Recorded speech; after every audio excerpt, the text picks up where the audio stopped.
The release of XLCubed version 10 offers the addition of a wide range of new chart types. These charts are designed to communicate key business trends both clearly and effectively, and align closely with the IBCS standards. Variance charts display either the absolute or relative variance between two scenarios.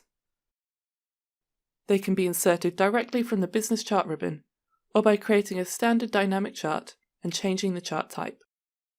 In this example, we want to show how monthly sales have varied from the previous year, so we will use a horizontal chart with time moving left to right. To do this, I will set months on categories, and then set filters to show the sales amount. I now need to configure what variance is displayed. I want to see the difference between 2 years, so I drag the date hierarchy into the Compare By box, and then set the latest year as my base value.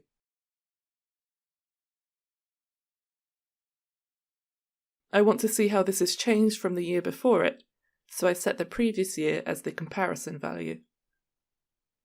We can now see the chart displaying months along the x-axis, and either a positive or negative value depending on whether the sales has increased or decreased for that month compared to the previous year.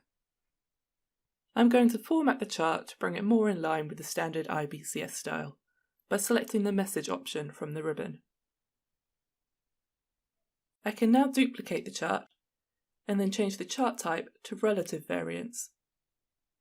It will now show the same variance, but this time as a percentage rather than an absolute value. The absolute variance chart is displayed as solid bars, whereas the relative variance chart displays as lollipops, meaning it's instantly recognizable what type of data we're looking at. I'm going to use the range picker to position the charts and remove the category axis from the relative variance chart. This is a great way of displaying both the absolute and relative variances together.